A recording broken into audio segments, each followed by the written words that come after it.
Alright, hey guys, how's it going? I was going to show you a quick little tidbit. I've known this for a while, but it's the first time I'd be showing something like this off.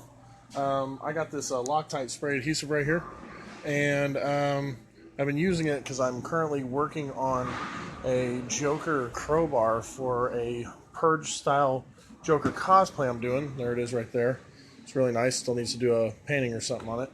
One of the things I realized, though, with this, because I thought you can only do it with one spray, is it's really good if you're going to do spider webbing in a haunted house, because if you look at this, how it comes out like a webbing. And I actually had just pre-done some stuff over here and over here. I got a clear spot over here, so I'm going to show you how to do it real quick. It's just as easy as holding it away and just lightly spraying in the area.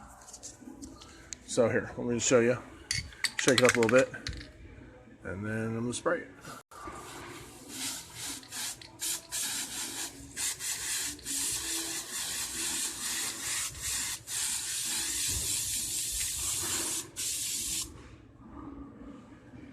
Look at that, we got droopy, and see like over here.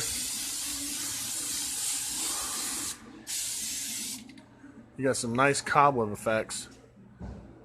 And the cool thing about it, since it's just a very light adhesive and stuff, cleaning up once you're done is not that bad actually. Wipe it down, maybe some rubbing alcohol or whatever if it gets too stuck, but other than that, I think it's pretty cool. I mean, put that in corners and stuff of whatever haunted house you're trying to work out. Make sure you got some ventilation. You know, so I got the door open or crack, we got the fan on and everything like that. Or, you know, have some kind of a respirator or something. But, no, it's a pretty cool effect. You want to make the place look creepy, go for that. And I used, once again, a Loctite spray adhesive professional performance, but I honestly believe any of the other stuff would probably work so long as it comes out nice and level.